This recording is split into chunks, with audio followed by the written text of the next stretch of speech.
it again. We're going back to Omaha. And it's on to the College World Series Final. The 2015 National Champions. Welcome into another edition of 1186, the podcast, the official podcast of the UVA baseball program. It is Monday, February 3rd, 11 days from opening day. My name is Damon Dillman. We are joined by Andrew Ramspacker, and joining us this week as well, friend of the program. You might have seen him in 1186 to Omaha, the documentary, but a guy who knows a lot about college baseball, Aaron Fitt. Thank you for joining us, Aaron, from D1Baseball.com. D1Baseball.com, of course, very popular in Charlottesville these days because they've got the Who's ranked number 2 in the country in their preseason rankings heading into opening day. So, Aaron, I'm going to put you on the spot right from the jump as we get going here. UVA number 2 in the country. Why is it that D1Baseball.com is so high on the Who's going into this season? What's not to like? I mean, they're loaded. You know, it's funny. We were talking about the rankings at the ABCA convention this year, and spending time with Oak and young Dylan O'Connor, who has strong opinions of his own. And Dylan was lobbying hard for UVA to be number 3. He didn't want number 2. He thought 3 was the sweet spot. And of course, I was just talking with you guys before the show. We look back and UVA's preseason rank in the inaugural D1 Baseball Top 25 in 2015 was number 3. So maybe Dylan was onto something here, but I actually probably would have pushed for UVA to be number 1. I mean, I think A&M was kind of the consensus choice overall, and I get it, but for me, I think UVA is an even safer choice in A&M because let's face it, I mean, this is kind of uncharted territory for the Aggies where you've got a guy who's never been a head coach now, taking over the number 1 team in the country. UVA's coaching staff has done this a few times. They've been through the ringer. And so, that's something to consider. I think the star power in these two teams is pretty comparable. I mean, if you look at our preseason All-America teams, I think UVA and A&M both had 5, which is, I think nobody else had more than 2, if I'm not mistaken. So, that kind of is a reflection of the star. And we could have had, two other guys just missed. For UVA. I mean, I think Henry Ford and certainly Harrison Didewick. Like Didewick was probably our last cut. It was almost like, we need to make one more spot. And well, they've already got 5 guys. Like we could just, maybe trim him off. But I mean, he's a great player. He should be an All-American, and Ford as well. Like if he was maybe not playing the outfield now, I mean, that's, I guess, like outfield's crowded and it's a new position for him. So we're like, okay, we can probably, leave him off for now. But that guy rakes, man. Like, so, that's 7 like All-American caliber players on this team. It's insane. You got first teamers behind the plate, of course, with Jacob Ferrant. Getting him back was huge for this team. And Henry Godbout at second base, another first teamer. You've got an All-American ace there with Evan Blanco, who's on our second team. I mean, it's just there's star power all over the place. There's depth. I love the lineup. I just think from 1 through 9. I mean, the guys who maybe get overlooked on this team, or at least heading into the season, the guys that aren't as famous, like give me Luke Hansen, man. That guy's gonna have a huge year. I mean, he's kind of. Did he inspire your hairstyle? Yeah, I was just gonna say that. I've been telling people that. Yeah, a couple of years ago when it first started, I was crediting Rhett Lauder. I'm gonna shift that to Luke Hansen now. He's the new inspiration, but he's in addition to having great flow. I can't match the blonde though. The blonde is just a different level, but yeah, he's got great flow. But he also I just think he's got a big year. And he's lining the weeds down there like the bottom third of the lineup, and he's going to do some damage. And then you got a sophomore like Eric Becker, who also has All-America potential. I mean, like he had a great freshman year once he got regular playing time. That guy's good, man. And I know they're going to miss Griffo Farrell, of course, at shortstop. I mean, just a generational talent defensively at shortstop. But I think Becker's a star, who can absolutely step. He's a natural shortstop. He's going to be great there. So I hadn't even talked about Chris Arroyo, another preseason All-American. I love that guy. As a JUCO transfer to be a preseason All-American, it shows you you're pretty special talent. But I think he rakes. And it sounds like I didn't get to see him pitch in the fall, but I heard really good things about the pitchability from the left side. So they're just really good. I mean, that's it. I don't really see any weaknesses. I think it's every year it feels like they've been an elite offensive club and a really good defensive club, and maybe had some question marks on the mound that they've managed to address satisfactory manner, but it hasn't felt like they've had necessarily overwhelming talent on the mound the last few years. This year, it feels like they've got the best pitching staff they've had in a while, in addition to what they've got coming back in the lineup. So it's just a really good, complete club. Yeah, I think when last year ended, everyone expected still the 2025 team to be very good. I don't think people expected, though, of that final out was recorded in Omaha for them, that they would return three pieces in Didowick, Ferentz, and Jay Wolfolk, which they did. And how much did that boost the profile of this team? And did anybody else in the country get those kind of, I want to say, pretty much surprise not additions, but mainstays to come back when they all three were probably expected to leave? Makes a big difference for sure. I mean, certainly when we do our way too early 8 for Omaha exercise right after the World Series, I don't remember if I had UVA in there or not, but I was operating under the assumption that those three guys were gone, which changes certainly the view of this team. And I mean, if you look at the team right above them in the rankings, A&M had a similar boost with Levi Prager, a first team preseason All-American, turning down whatever, $1.5 million, as a third round pick to come back to A&M. Those kind of decisions can make huge impacts for these veteran, proven stars coming back to school. We're seeing so much more of that, obviously, in the NIL era. And in Ferentz's case, I mean, he's a 6-year senior, 5th-year senior? He's an old guy. And it's like, if you want to go play pro ball, the historic, common wisdom would be, you want to play, then go play, otherwise, like, but obviously, like, this guy really valued the college experience. He values the chance to go chase a national championship. And if you can make a little NIL money to kind of, I mean, like, he certainly made probably more than he could have gotten as a signing bonus in pro ball, I would think, to come back and Didowick as well. I know the NIL thing has been huge for UVA. It's something they've really been it's huge for everybody, but they've been focusing a lot of attention on it. And I think that played a role in getting those two guys to come back. And maybe they're not getting, top of the line SEC money, but they're getting enough to make it, just kind of makes a little bit more sense for them. Like, hey, I can place a bet on myself, especially in Didowick's case. I'm an eligible sophomore last year, a lot of leverage, come back and have a big year, cut down the strikeouts a little bit, and and really boost your draft profile, but also not have to take a enormous financial hit. It just it makes a lot of sense for those guys, and it certainly is a game changer for UVA. Obviously, Aaron Fitt here with D1 baseball. I want to talk about D3 baseball real quick, because that's where Jacob Ferentz came from. And here he is 2 years after starring on, obviously Salisbury was a Division III power, but 2 years later to be the best catcher in the country, according to D1 baseball's preseason position rankings, entering the season for a national championship caliber club.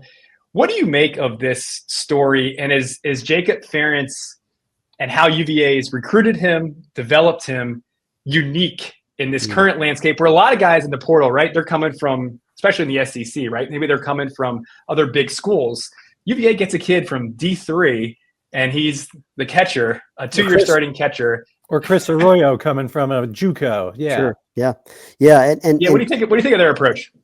Well, first of all, I mean, I think it's great. I think you've got to be able to cast a wide net in this era when it comes to talent procurement. And it's funny, I remember seeing Ferentz last fall, and he was hitting right away. And I was like, well, this guy actually, like, you kind of don't take him that seriously. Division III, like, transfer, it's a 5th-year senior, whatever he was, 4th-year senior.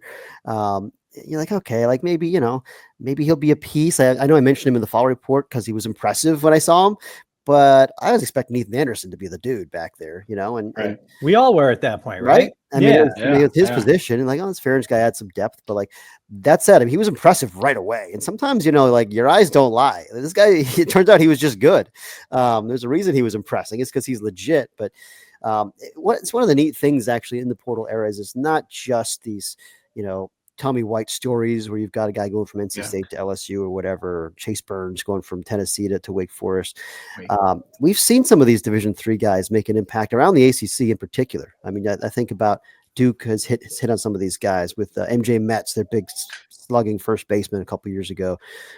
North Carolina's shortstop right now, Alex Madera, was a really good Division III player, and so we've seen a few of those types of stories. Heck, Virginia Tech Ben Watson, won the ACC batting title last year, Division III transfer. So, I mean, there's been more opportunity for these really good, under the radar, small school guys to come in and have a real impact. And for these guys, it's just, they're so grateful for the opportunity, and it's like, you always hear these stories, Chris Pollard talked about a lot, like the gratitude that these small school guys brought to the rest of the program, like, the uniforms and all the, all the little things that, guys who've played their whole careers in Division I take for granted. These guys don't take anything for granted. They come and they're hungry and they're grateful. And I think that's contagious and has a real positive impact on the rest of the clubhouse. And in addition to the fact they're just playing good players, that we wouldn't have known that in the past. And now they get the opportunity to go and do this on the highest stage that we have to offer. So as much as, the portal and the NIL era and all that stuff is a double-edged sword, and there's plenty of things about this era that a lot of people don't love. Certainly there are things that I don't love about it, but there are some good things. And this is one of those good things. I wanted to ask you about a comp I've seen you make a few times throughout the course of this preseason. You've compared Tomas Valinkis to Danny Hultzen. Obviously, when you start comparing somebody at UVA to Danny Hultzen, that's going to get the attention of some people. Two-part question for you. Number one, what do you see? What do you see that's prompting you to make that comp? And number two, if he can, not to say he's going to be the next Danny Hultzen, but if he can develop into that surefire Friday night guy you plug in there, how much of an influence, how much of an effect can that have? Because you were saying earlier, you think UVA has the pitching staff to match the lineup this year. There's more balance there, and it's a more complete ball club. How much can maybe that emergence, and then you take an Evan Blanco and he becomes your Saturday guy, or he becomes your Sunday guy like Brandon Waddell 10 years ago. How much can that maybe trickle down? Yeah, and I should probably exercise a little bit more caution with my comp, but it's fun to throw around comps. Yeah, for sure. It gets people's attention. I do think, again, it was a short look that I got, but I loved just the way, first of all, physically, athletically, the way he moves, the way his arm action works. That was the first thing that just gave me kind of Hultzen vibes. And then, it seemed like he's got that kind of feel to pitch. I mean, the advanced feel for the changeup and the breaking ball, and the ability to kind of spot the fastball with some life, that it feels like it plays up a little bit above his velocity. The caliber of the stuff, or I think even the fastball velocity is similar to what Hultzen was as a freshman. If I recall, it's kind of 89, 91, touch a little bit more than that, but plays up a little more. And I think there's a lot more in the tank. I mean, it's an ambitious comp, and maybe it's low hanging fruit because it's like, oh, here's this other lefty for UVA. It's like the most identifiable or the most famous lefty probably in the last 20 years for UVA. It's like, oh, just grab this guy. But I don't know. I mean, just throwing it out there, and I think he is a blue chip guy. I wouldn't expect him to supplant Evan Blanco, as a proven Omaha ace, but it wouldn't surprise me if he works his way into a rotation spot, if he's as good as I think he might be. But I mean, it's just such a luxury to have. You've got Blanco and Woolfolk, who I think they're still planning to start. The last I talked to Oak, that was the plan. And he was so good in that role, obviously, last year down the stretch in the postseason. And then you've got Arroyo, who just is a starter profile. It's a classic, like 3-pitch, pitchability lefty, 88, 92 with, mix and keep you off balance, all that thing. And then you've got a Bryson Moore too, who, maybe if that guy, maybe starts midweek, maybe winds up on a Sunday, maybe he gets pushed into like a stopper bullpen role, but he can spin the heck out of the breaking ball. And, he's a big physical guy. I think the velocity is starting to climb, and I think there's more in the tank there too. So if let's say Valinkis takes one of those spots, and I don't know. I mean, I think they ideally, like, they're committed to Woolfolk as a starter, but I mean, we've seen him be very effective in the bullpen. So like, there's always, how often have we seen UVA in the postseason? They get into these deep runs and it's like, all right, like, let's go ahead and put Spores in the back now, or like, whoever, like, it's happened a few times, right? I mean, it's like this guy who had been kind of working as a starter, and it's like, now he's gonna be their stopper. I mean, I feel like that's something that we've seen. They like to do that in the postseason. So maybe like a Woolfolk would be a candidate to do that, even if he starts all year long. It wouldn't shock me if a guy like that winds up being a moment of truth guy in Omaha. But having one more starting option emerge like a Valinkis would be big for just giving you a lot of flexibility. Yeah, this is why we love Aaron Fitt, right? We got the Danny Holtzen cop. We just got a Josh Spores shout out. We'll probably get into Keith Werman at some point, right? Like you probably have a good range of your encyclopedia of UVA baseball from a national level is excellent, and that's perfect because so I looked it up, right? So you started covering Baseball America. You graduated from UNC in 2004. Yeah. And then you started with Baseball America right after that, right? Right away. Which again lines up perfectly with Oak's first season in Charlottesville, where he took them to a regional. And back then, right, it was a big surprise, right? And it's not the expected postseason or expected time that the team was playing in June back then, like it is now. What is your perception of UVA baseball from? Obviously, you went to UNC. You've been familiar with UVA or with ACC baseball at least since 2000. I'm assuming around that time. Yeah. How it's this rise? It talked about it in this documentary that we all had a role in about the rise to it. Obviously, climax in the 2015 national title, but now regulars to Omaha. It seems like all the time. 7 times under Oak. Obviously, twice or 3 times the last 4 years. How have you seen this rise? How remarkable is it in the whole scheme of college baseball, UVA's chapter in college baseball history of these last 20 plus years? You know, it's so easy to take it for granted because they've been so excellent for 2 decades. But I mean, you know, of course, we've all told the story of when you go back to when he took the job and they'd almost disbanded the program a few years before. I mean, like that's not just, you know, blowing smoke. Like it was legit. I mean, this program was on the chopping block. You know, I mean, within just a couple of years before he took over, and of course Kevin McMullen as well. I mean, it's those 2 guys they have to almost be mentioned in tandem because they've been partners in this deal for the entire run. But I mean, to make the splash they made immediately, obviously they had great players right away. You know, I mean, the Joe Kashanskis and the Zimmermans, and I mean they had dudes from the beginning.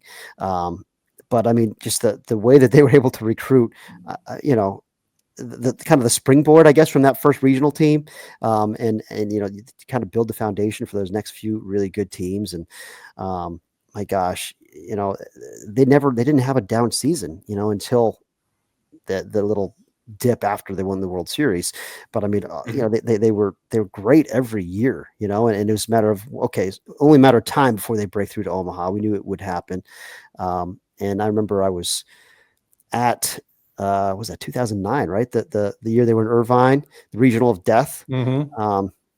You know, and that was an insane regional. I thought they deserved to host that year, and instead they got shipped all the way across the country. And you got to face, you know, at the time UC Irvine was our number 1 team in our top 25 at Baseball America, and I think they were number 4 national seed or whatever it was, but they were the best team in the country.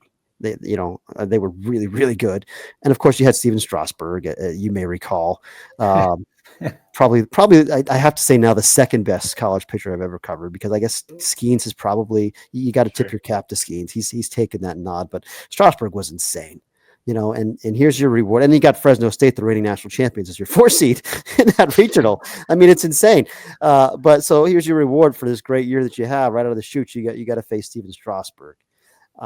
And I was at that game. I covered that regional, and you know, that was kind of the watershed moment of getting this program to that next level. Is, you know, we're not afraid of anybody. I mean, was it Phil Goslin hit the 2-run home run against Strasburg is all they needed, because big game Bob Morey, you know, was nails. Yeah. Bullet Bob is my friend John Manuel used to call him for some reason. Anyway, that team was special. And, you know, once they kind of got over that, I think is appropriate almost, that they had to go through the regional of death to get to Omaha for the first time. And then once you knock the door down, it's like, all right, here it comes, you know. And they just, I love the philosophy that they've used to build their rosters over the years, because it's like the athletes that they get every single year, they're physical and they're athletic, and it just stands out, you know. And it's whether you got like a Chris Taylor guy, it's like, what position is he? Oh, he's an athlete. You know, I mean, you put him wherever you want to put him. It wound up being obviously a guy who could play anywhere in the big leagues too, but a legitimate big league shortstop. And you know, to me, that's kind of like the UVA prototype. Like this, he's just a baseball player. He's super athletic. He's physical. I mean, you know, they've had some outfields in recent years that reminded me of those kind of Jarrett Parker, the big physical, long, powerful outfielders that just can go track it down. And I feel like this year's outfield is kind of like that too. Certainly with Didowick and what I'm hearing about James Nunnally. Boy, they love James Nunnally. But yeah, I'm just kind of rambling about how much I admire this program. It's just they do everything the right way. It's class, for decades, and it's incredible, consistent excellence, and it's been it almost felt inevitable. This is why I go back to the beginning, because like we have to remind ourselves it wasn't inevitable. This program was, moribund before Brian O'Connor and Kevin McMullen got there, and since then, in no time at all, it felt inevitable they were going to be just a perennial superpower, because you could just see it. It's just like, look at them. But the game day atmosphere that they've built, the stadium, the facility, it's awesome. I mean, for my money, it's the best in the ACC. The combination of crowd support with the facilities and the setting, all of it.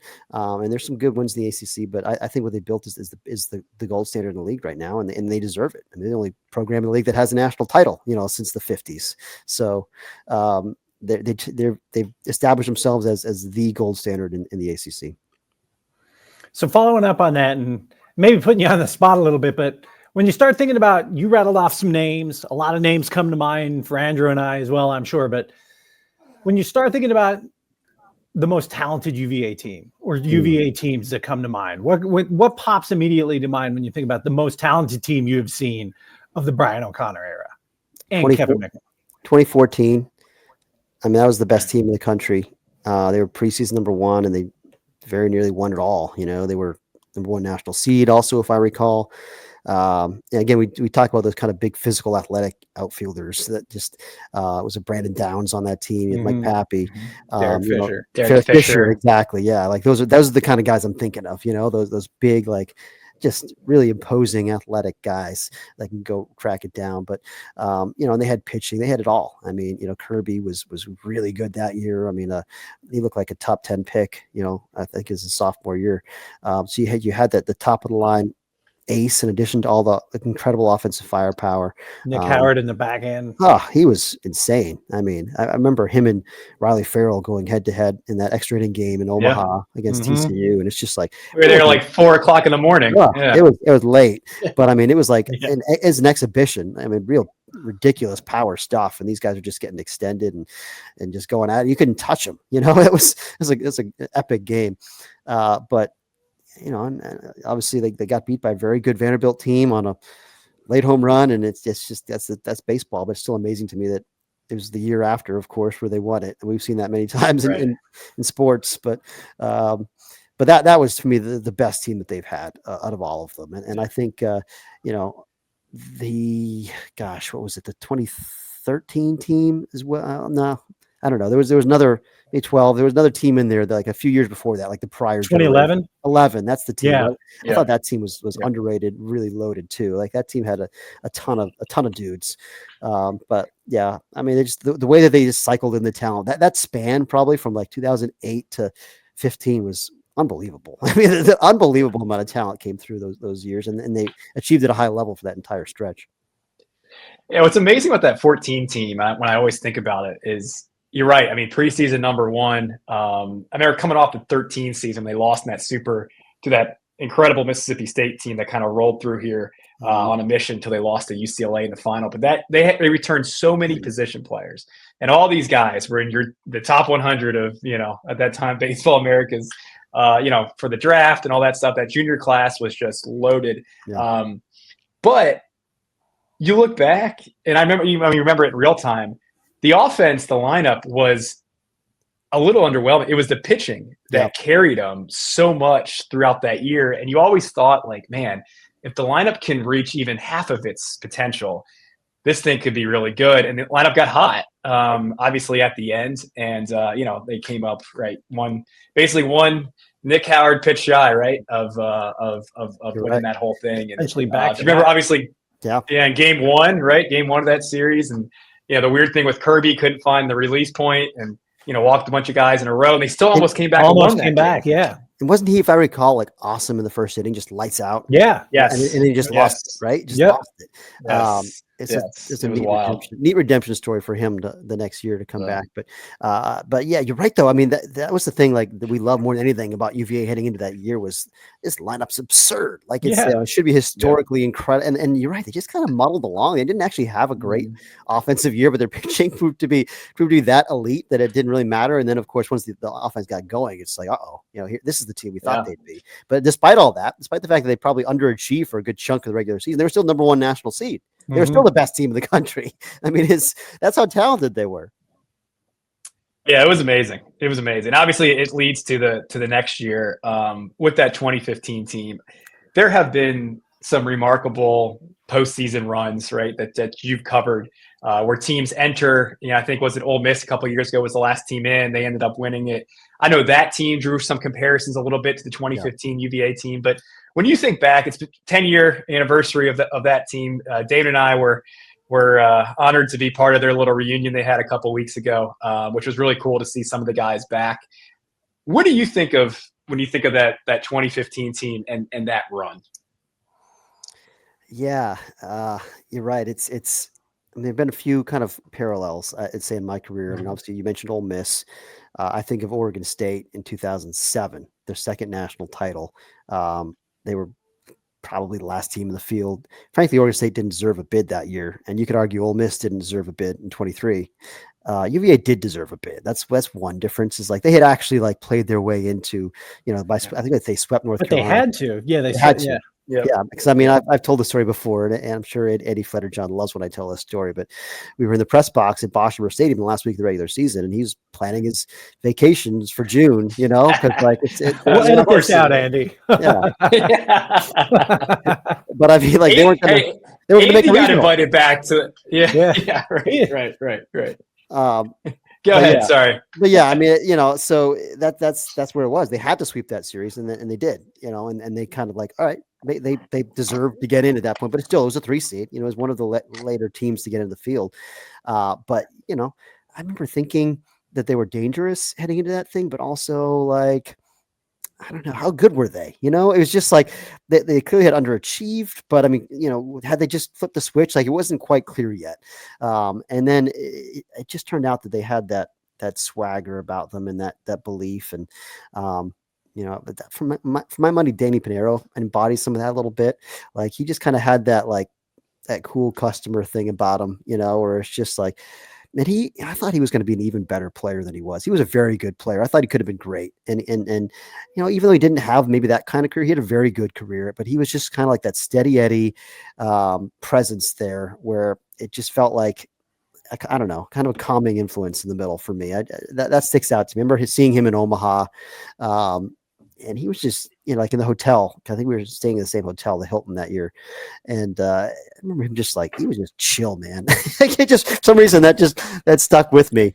But yeah, they just had that kind of unflappable presence about them once we got to Omaha. It's like, we've been here before. We know how good we are. None of the stuff that happened before matters.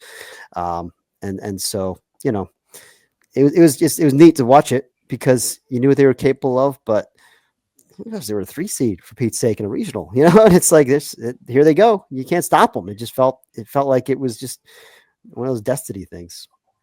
A regional in the middle of nowhere, by the way, though that started. Where was that, California? Regional? Oh, Lake Elsinore. That's right. That's Lake right. Elsinore. Santa Barbara hosting Lake Elsinore. Correct. With UCLA waiting on the other side too, and then obviously how that all unfolded. That's right. They had to share a plane coming back with Maryland, and the storybook stuff. Then you mentioned it with Kirby, obviously having the performance he wants to forget the year before, then ends up closing it at the end of 2015. You couldn't have written a better script to it all. Once they drew Maryland too, it's like, all right, this is you could see it now. Good. Yeah, Maryland was good, but been down this road before, and the fact that UVA got to host that super as a 3 seed, that worked out pretty nicely for them. It was the whole thing was just right. It just came together. You could see it coming, and it was neat. So you're going to be in Puerto Rico for opening weekend, right? Yeah. Looking forward to that. Opening day down there in Ponce. what's that? Virginia and Michigan, I believe, right out of the chute, which should be a good one. Michigan's I think we have them as a projected regional team. In fact, I know we do. So they're intriguing. So that should be a fun matchup, and then just a neat experience down there. I'm excited about it. First time they've had, as far as I know, the first time they've had college baseball in Puerto Rico. I think that's what Oak said last week, right?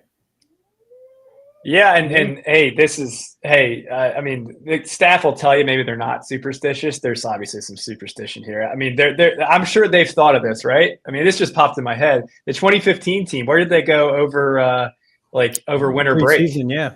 Did they go down? They went to Puerto Rico. Yep. They did. So obviously those games didn't count, but they did that quest to the national title went through Puerto Rico at the beginning. Let's hope there's no snow like there was at the beginning of the 2015. Remember that? They didn't play a home game for a month. Oh, that was miserable. That's right. Yeah. I remember I think I opened the season that year in Florida. I was supposed to watch UCLA was coming to Carolina, so I had that on my calendar, and they moved it to Orlando. UCLA and North Carolina playing at UCF was where I had to open the season because that was a bad winter. Wasn't it Pitt's UVA, first ACC series? That was like Pitt's first series as an ACC program, right? That's right. And it was in Cary, North Carolina. Right. Yeah. Yep. Nothing made sense that year until the end. All right, so week 2. So you'll see obviously UVA in Puerto Rico. Some of your colleagues will see them in week 2 as part of the Round Rock Classic, which begins February 21st through 23rd. UVA in that field with Minnesota, Oklahoma, Oregon State. All 6 games broadcast exclusively on D1Baseball.com. What can you tell us about that whole setup and how fans can access that and watch what should be obviously another fun weekend and competitive weekend for UVA coming off of Puerto Rico? Yeah, this is something fun we've been doing the last, I guess this is year 3, I think, for us of streaming some stuff for the Peak Events people who, they're just great partners and they run really first class events. They also have got the Frisco Classic and the Las Vegas tournament, the Jacksonville tournament. And so, we've got talented people in the booth. Kyle Peterson and Chris Burke have worked these games, and Darren Vaught, who hosts our ACC podcast and does a lot of ESPN TV work. He's in the booth, and it's we put together some talented crews. You can I think subscribers, you can add the streaming package as a little add-on, or if you want to stream the games, you can buy a D1 subscription with the add-on monthly if you want. We hope you stay around longer. You can get an annual one, a little discount, but we also, I should plug our new ACC Extra that we're doing.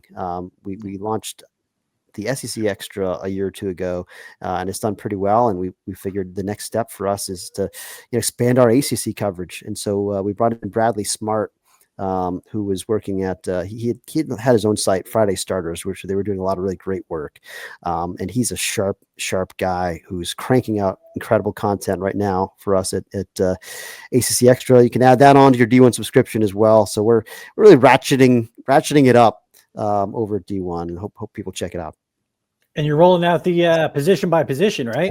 Yeah, you got right. Ferentz was number 1 at catcher, Godbout number 1 at second base. That's right. Still more to come, right? Oh yeah. Shortstops, I believe, are coming this afternoon. Eric Becker will be up there pretty good. Outfield, they're going to be all over the outfield rankings. I mean, it's just, they're so loaded. It's crazy how loaded they are. I think are they going to have somebody at every position on these rankings? I mean, it might. They're that good. Well, there you have it, Aaron. Thanks for joining us, man. Yeah. It's, happy to talk baseball with you guys. Love it. Anytime I get to see the star of 1186, the real star, Andrew here, we all know he stole the show. We all know. See, I'm not the only one who says it. It's a thrill for me. It's funny. It's funny you mentioned that because I still remember the premiere of that Damon and I were privileged to attend, and the after party of premiere. I think I remember Danny Holtzen coming up to me and asking Oak, hey, which one of you appeared in this more? Which was just embarrassing. I did not pay them extra to include me more. It just kind of happened that way. So, Danny Holtzen came up to me and asked me, "Did you see they spelled your last name wrong?" No, they got it fixed before they sent it to.